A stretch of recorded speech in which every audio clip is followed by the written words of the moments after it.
السلام علیکم ورحمۃ اللہ وبرکاتہ۔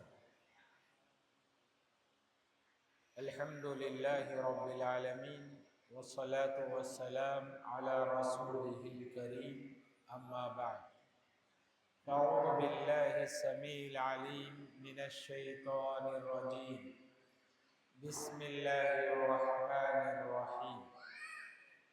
والمؤمنون والمؤمنات بعضهم أولياء بعض يأمرون بالمعروف وينهون عن المنكر ويقيمون الصلاة ويؤتون الزكاة ويطيعون الله ورسوله أولئك سيرحمهم الله۔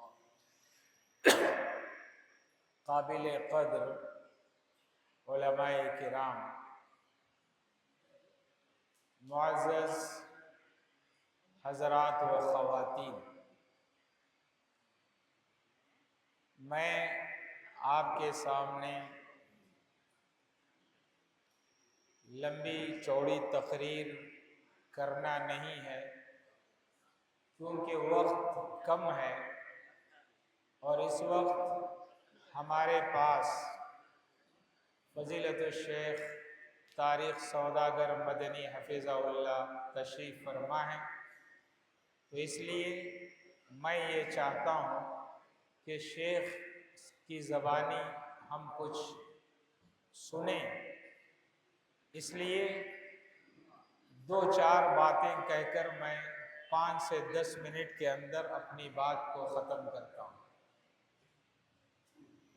آیت جو میں نے پڑھی ہے، اس میں اللہ تبارک و تعالیٰ نے فرمایا کہ مومن مرد اور مومن عورتیں یہ ایک دوسرے کے آپس میں دوست ہیں۔ یہ لوگ کیا کرتے ہیں؟ بھلائی کا حکم دیتے ہیں، برائی سے لوگوں کو روکتے ہیں، نماز قائم کرتے ہیں اور زکوٰۃ ادا کرتے ہیں۔ تو یہ مومنوں کی خوبیاں ہیں۔ میرے محترم بھائیوں، انہی خوبیوں کی وجہ سے اسلام ہم تک پہنچا ہے۔ ہمارے اسلاف نے محنتیں کی، مشقتیں اٹھائی، تکلیفیں برداشت کی، اپنا جان، اپنا مال، اپنا سب کچھ، اپنے خواہشات سب کچھ قربان کر دیا اللہ کے دین کی نشر و اشاعت کے لیے، اس دین کو پھیلانے کے لیے۔ اس کا نتیجہ ہے کہ آج پوری دنیا کے اندر مسلمان ہر جگہ آپ کو نظر آئیں۔ اگر یہ دین کی دعوت نہ ہوتی تو آج ہم بھی جو ہے کسی بت کے سامنے جھکنے والے ہوتے، آج ہم بھی اللہ کی ذات کے ساتھ دوسروں کو شریک کرنے والے ہوتے، لیکن اللہ تبارک و تعالیٰ کا یہ کرم ہوا کہ ہمارے اسلاف نے دعوت دین کے پیچھے محنتیں کی، مشقتیں اٹھائی، قربانیاں دی، جس کا نتیجہ ہے کہ آج اسلام جو ہے ہم تک پہنچا ہے۔ اور ایسی صورت میں ہمارے اوپر یہ ذمہ داری عائد ہوتی ہے کہ ہم جہاں اپنے دین و ایمان کی فکر کرتے ہیں، وہاں اپنے معاشرے اور سماج کی بھی فکر کریں۔ جہاں ہم اپنے اخلاق کو، اپنے دین کی حفاظت کو بچانا، اپنے دین کی حفاظت کرنا ضروری سمجھتے ہیں، وہاں اپنے معاشرے میں، اپنے سماج کے لوگوں کے دین کی حفاظت کرنا بھی یہ ہماری ذمہ داری ہے۔ اس ذمہ داری سے ہم سبکدوش نہیں ہو سکتے، ہم خالی نہیں بیٹھ سکتے اس سے۔ تو اس لیے میں آپ تمام حضرات سے گزارش کرتا ہوں کہ دین کی خدمت کے لیے آگے بڑھیں، ہمت دکھائیں۔ جب تک ہمت نہیں کریں گے، آگے نہیں بڑھیں گے، محنت نہیں کریں گے، چاہے وہ خواتین ہو چاہے وہ مرد حضرات ہو، دونوں کو اپنے میدان میں کام کرنے کی ضرورت ہے۔ دونوں کو اپنے اپنے دائرے میں رہ کر، خواتین بھی اپنے دائرے میں رہ کر دین کی خدمت کر سکتی ہیں، تو جہاں خواتین کریں گے وہاں مرد حضرات کو بھی دین کی خدمت کے لیے آگے آنا چاہیے۔ ڈر کر، ہمت ہار کر، پست ہمتیں ہو کر بیٹھنے سے کام نہیں چلے گا۔ آدمی کو آگے بڑھ کر ہمت کے ساتھ کام کریں گے، اللہ تبارک و تعالیٰ اس راستے میں راہیں ہموار کریں گے۔ قرآن مجید نے بڑی ہی بہترین مثال دی۔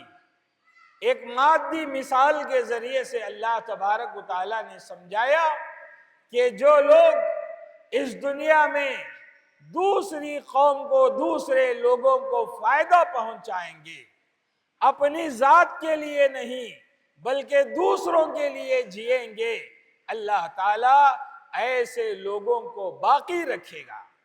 اور جو جانوروں کی طرح جئیں گے، اپنی ذات کے لیے جئیں گے، دوسرے کے لیے مفید نہیں بنیں گے، ایسے لوگوں کا اللہ تبارک و تعالیٰ خاتمہ فرمائے گا۔ یہ مثال اللہ تبارک و تعالیٰ نے ایک مادی مثال کے ذریعے ہمیں سمجھایا۔ قرآن مجید کی سورہ رعد کی آیتیں، انزل من السماء ماء فسالت اودية بقدرها فاحتمل السيل زبدا رابيا ومما يوقدون عليه في النار ابتغاء حلية او متاع زبد مثله كذلك يضرب الله الحق والباطل فأما الزبد فيذهب جفاء وأما ما ينفع الناس فيمكث في الأرض۔ اللہ تعالیٰ نے مثال دے کر کہا کہ دیکھو، جب بارش برستی ہے، نالے بہہ پڑتے ہیں، نالوں میں کا کچرا جو ہے، پانی جو ہے نیچے ہوتا ہے، پانی کچرے کو اوپر اٹھا دیتا ہے۔ ایسے ہی جو چیز سونا جسے تم پگھلا کر زیور بناتے ہو، جب تم اسے پگھلاتے ہو تو اس میں کا جو کچرا ہوتا ہے جسے جھاگ کہتے ہیں، یہ جھاگ اوپر ہو جاتا ہے، کچرا بہہ کر پانی میں نکل جاتا ہے، اور یہ کنارے زمین ساحل پر پہنچ کر یہ کچرا سوکھ جاتا ہے، سوکھ کر ختم ہو جاتا ہے۔ لیکن اصل جو چیز لوگوں کو فائدہ پہنچانے والی، وہ چاہے سونا ہو چاہے وہ پانی ہو، وہ اپنی جگہ باقی رہتا ہے، برابر لوگوں کو فائدہ پہنچاتا ہے۔ یہی مثال جو ہے ان لوگوں کی ہے جو اپنے علاوہ دوسرے لوگوں کے لیے مفید بنیں گے، اللہ تبارک و تعالیٰ ایسے لوگوں کو باقی رکھے گا۔ جو جانوروں کی طرح زندگی گزاریں گے، اپنا ذاتی مفاد دیکھیں گے، اپنا ذاتی آرام اور آرائش اپنی آرامی دیکھیں گے، دین کے لیے محنت کا جذبہ نہیں رکھیں گے، اللہ تبارک و تعالیٰ ایسے لوگوں کو ختم کر دے گا۔ تو میرے بھائیوں، یہاں کی جماعت کے لوگوں کو میری یہ نصیحت ہے کہ دین کے کاموں میں آگے بڑھنے کی کوشش کریں۔ کچھ نوجوان یہاں جو محنت کر رہے ہیں، ان کا ساتھ دیں، ان کا ساتھ دیں۔